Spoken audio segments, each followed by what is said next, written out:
Hello, I'm Harry for TV, and remember it's me you don't have to, and today I'm going to be reading chapter 4 of Painted Tears. Now I know previously that the last chapter had chapter 4 in the title, but I realised that I put chapter 4 instead of chapter 3, so I went back and changed it. Because a friend who reacted to the last chapter actually pointed that out. He actually pointed out that I accidentally put chapter 4 instead of chapter 3. So here we go. We're going to read the real chapter 4 of Painted Tears. So here we go. Chapter 4. Holding Your Hand. Stella reached Buckingham Palace and put Belle in her stable. She then rushed into the big palace and saw that many of the servants and guards were downcast and almost sad. "What's going on?" Stella asked. There was a moment of silence at first when the guard next to her said, "The king and queen are dying." Stella's eyes widened in horror and she put her hand over her mouth. "But why?" she asked. She knew her mother and father were old, but they were still in her prime. "No one knows why," the servant and Stella's left said. "They went to the doctor and while you were gone, they said there was food poisoning, but they don't know who caused it. They don't have long to live." Stella was anxious. She rushed to her parents' bedroom. When she got there, she flung the bedroom door open and saw that her parents were lying down flat, a sickly pale colour. Stella tiptoed towards their bed. Their eyes were closed, and Stella feared the worst for them. But King Benjamin's eyes fluttered open. "Stella, is that you, honey?" he wheezed. It broke Stella's heart to see her parents like this. "Why, yes, father. I'm here. I'm here. It's okay." Stella's father coughed loudly and wheezed. "Honey, we don't have much time to live. So let me just say that we love you. I'm sorry we were so hard on you." Benjamin raised his hand and stroked Stella's cheek. Stella sniffed and took his hand. "Don't go, father. Please, I love you." Benjamin gave a sad smile and suddenly Stella's mother said, "Darling, you're such a special girl. We love you so much." Stella's eyes were filling up with tears. "I love you too." She was gaining a lump in her throat. She sniffed. "But please don't leave me." Benjamin wiped away the tears. "We will never leave you, sweetheart." And then her mother spoke up.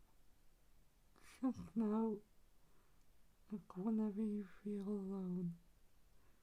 Look up at the stars. Close your eyes. And know that we'll always be holding your hand. No matter what. No matter how old you get." Then the king and queen held hands, closed their eyes, and they were gone. "No!" Stella wailed. She collapsed on the bed and started sobbing. She blamed herself. If she hadn't gone to Harry's house, she might have been there for her parents. This is all my fault," she cried, until the guards came to escort her out and take her away and take away the body of the king and queen.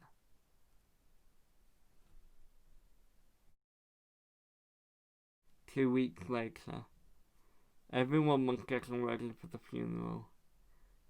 Stella was too upset to come out of her room. She had blamed herself for leaving her parents when they needed her the most, and for not telling them about Harry and how he threatened her to visit him every afternoon. After a few minutes, there was a knock on her bedroom door. "Who is it?" Stella groaned. "It's Prince Jeremiah. Can I come in?" Stella's heart fluctuated. She knew she was too sad to meet anyone, but maybe Jeremiah could lighten her spirits.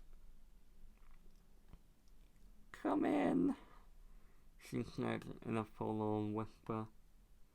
Prince Jeremiah opened the door and came in.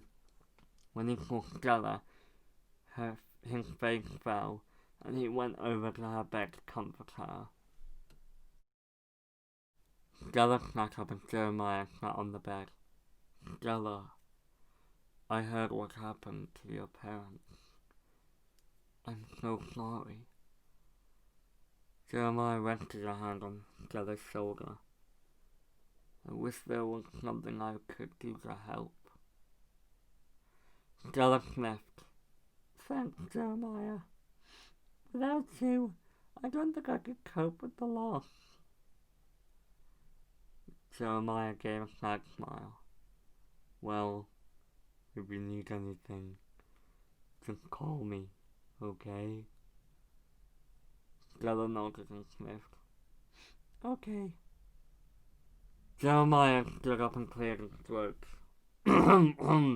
"Right, I have to go and help the others prepare for the funeral. Call me if you need anything." And with that, he was gone. Stella laid back on the bed. She sighed and closed her eyes. Then she got a call from Lorna. Stella sat up and picked up the phone before pressing it against her ear. "Hello?" "Hi, Stella," came the voice at the other end. Stella loved hearing Lorna's voice. "Hey, Lorna, how have you been?" she asked. "Oh, I'm doing great. Listen, I heard about our parents. I'm so sorry, Stella. Jeremiah told me about it over the phone. He's such a nice boy. You should confess your feelings of love towards him." "Yeah," Stella chuckled. "But the problem with that is I don't know if he likes me back. Maybe he does like me, but he's a charming prince, and I may be a princess. But that's only by appearance. I'm a tough, cocky, and headstrong tomboy at heart." "Yeah, but that's a good thing," Lorna remarked. "That's a good trait to have. And I think that's probably what Jeremiah would like about you. Listen, I have to go, but I'll see you at the funeral. Love you. Bye." "Love you too, sis," Stella cheered. Then she hung up. Stella then decided to go out, so she opened her bedroom door and wandered through the hallway. Stella was so caught up in her mind about what she should do while she was out that she bumped into someone and almost fell to the ground when that someone caught her around the waist. Stella looked up to see that the person who had caught her was Jeremiah. She blushed and gave a small smile. Hey, she said in a small voice. Jeremiah chuckled and let go of Stella. "Hey, Stella, can I talk to you for a moment?" Stella was taken aback at the concern in Jeremiah's voice. Yeah, sure. What about?" she inquired. Jeremiah guided Stella to her bedroom and closed the door behind her. "Listen, I want to know where you were the night your parents were dying. Stella was surprised. She was hesitant about telling Jeremiah the truth. Then she sighed and confessed everything. Okay, I'll tell you everything. It all started when this mysterious username on Instagram called Harry Uncle the Ringleader texted me and invited to his house. And it turns out he's this big clown thing. Oh, she covered her mouth. I wasn't supposed to tell you that. Jeremiah removed Stella's hand from her mouth. Stella, it's okay. You can trust me. Please, go on. Stella sighed and continued. She knew she could trust Jeremiah. Well, it turns out I was invited by this big clown creature called Harry, who told me I couldn't tell anyone about our whereabouts. And that's why I've been visiting him in secret. But you must promise me not to tell anyone about it. Promise? Jeremiah chuckled. I promise. But can you please show me where this clown thing lives? For proof that you're not lying? Stella was surprised that Jeremiah would think that she'd lie.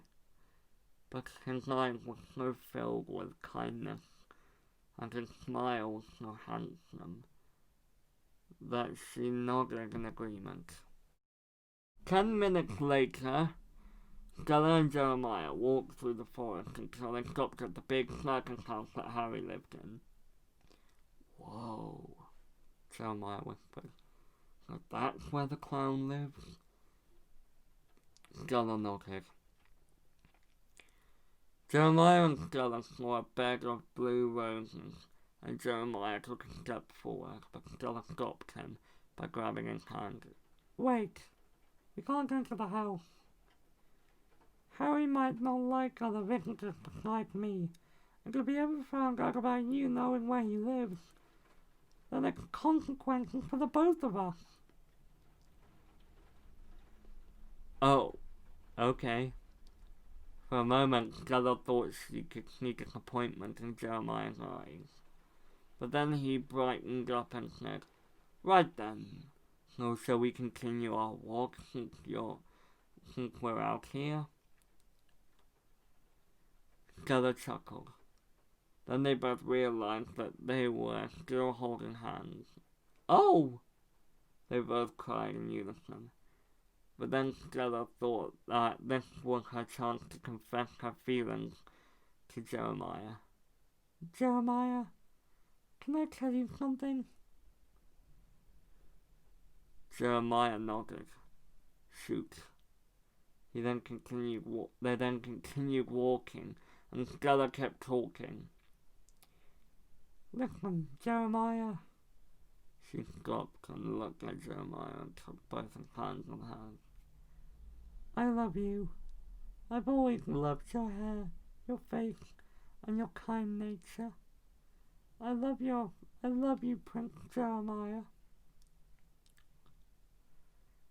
Jeremiah chuckled. I love you too, Stella.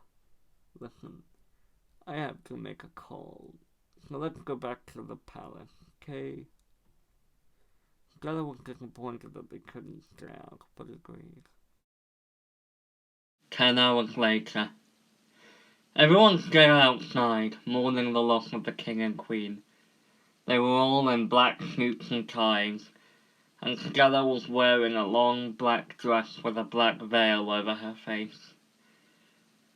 She got a text from Lorna saying that she would be a tiny bit late because she had to pick up some flowers for their parents' graves. But Stella didn't care. Jeremiah stood next to her, and everyone looked up to see the vicar who was going to give a speech. Dearly beloved, We are gathered here today to mourn a tremendous loss, one that has left a hole in our hearts. The King and Queen of Buckingham Palace may be gone, but they will live on inside us. As the vicar said all this, tears welled in Stella's eyes. She tried to sniff them back, and she felt a warm hand take her gloved one. It was Jeremiah's. He gave a sad smile and he looked at her. Meanwhile, Princess Lorna rode through the forest on her motorbike. She was told to find some flowers for the grave of her parents. She then found a big house with a bed of blue roses. She got off her bike, took off her helmet, and went towards the bed of flowers and bent down to pick them up. She picked a couple and was about to stand up when a tall shadow loomed above her. "Who are you, and what are you doing with my flowers?" She turned around but was grabbed before she could take a good look at whoever spoke. Meanwhile, 10 minutes later, Stella and Jeremiah walked through the corridor after the funeral. They were headed back to Stella's bedroom.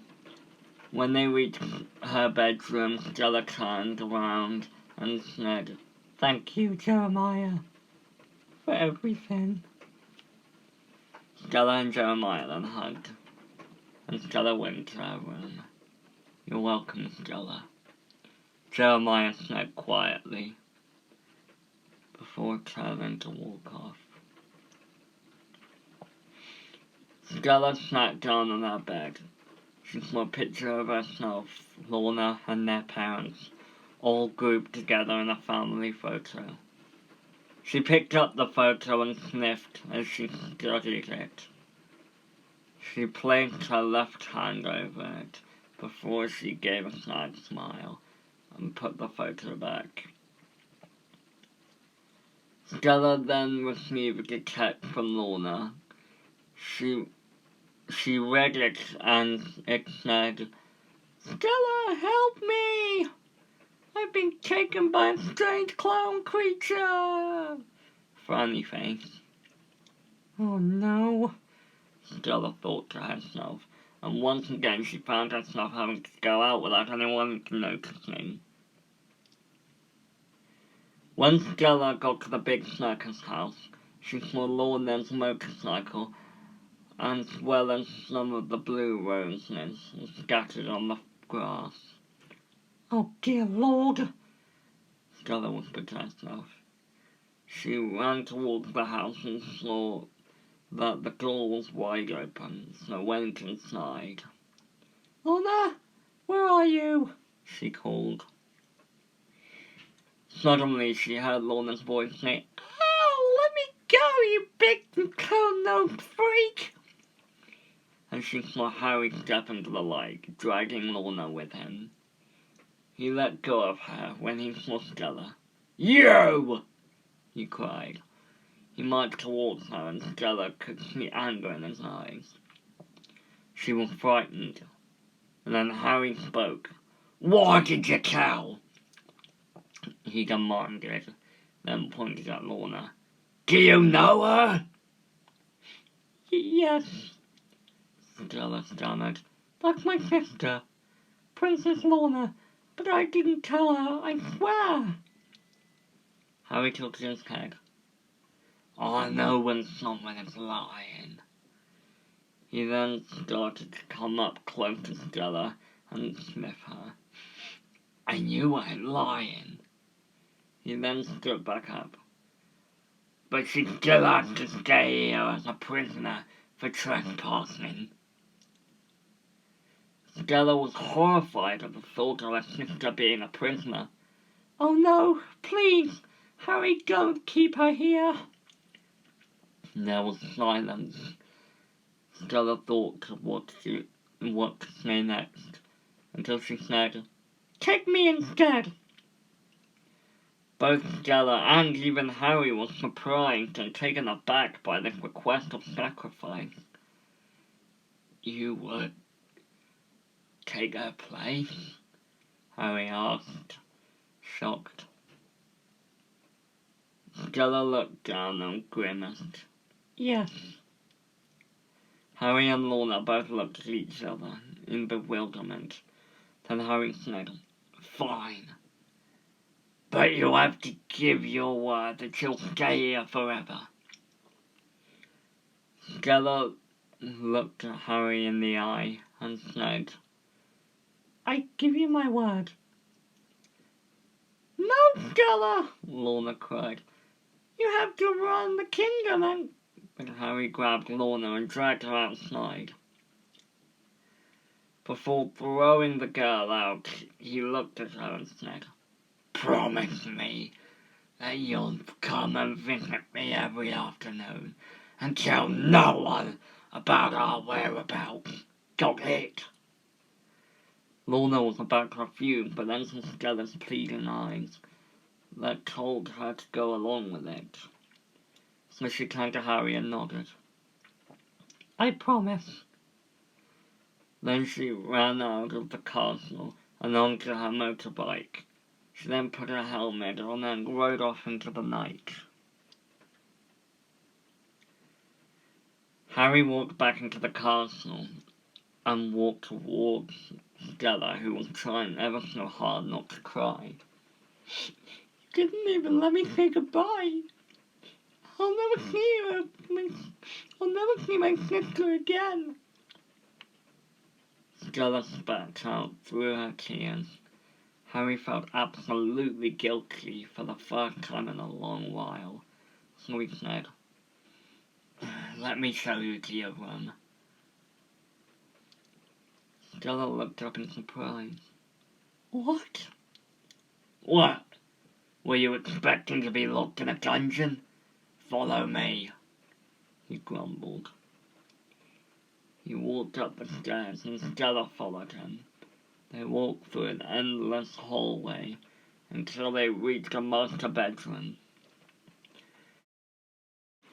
Harry opened the door and moved his head to the right, indicating for Stella to go inside. "I hope you'll like it here," Harry said quietly, "because you'll have to get used to it." He then slammed the door behind Stella. Stella just broke down. She collapsed on the ground and started sobbing. It was the worst night of her entire life. Well, that was it, ladies and gentlemen. That's the end of the story. Nah, I'm just kidding. It's the end of chapter 4. I will come out with a nostalgia reactions episode this Saturday, probably. And just to give you a little update, I'm going to put nostalgia reactions on hold just until the end of October, because this October I plan on doing a horror reaction series where I do a full 30-day reaction of scary reaction videos, and I watch a scary video every day on October. So be sure to stay tuned for that, and I will probably come out with another chapter of Painted Tears next week or the week after, and I hope you enjoyed this chapter. I'm Harry Flew TV, remember, so you don't have to.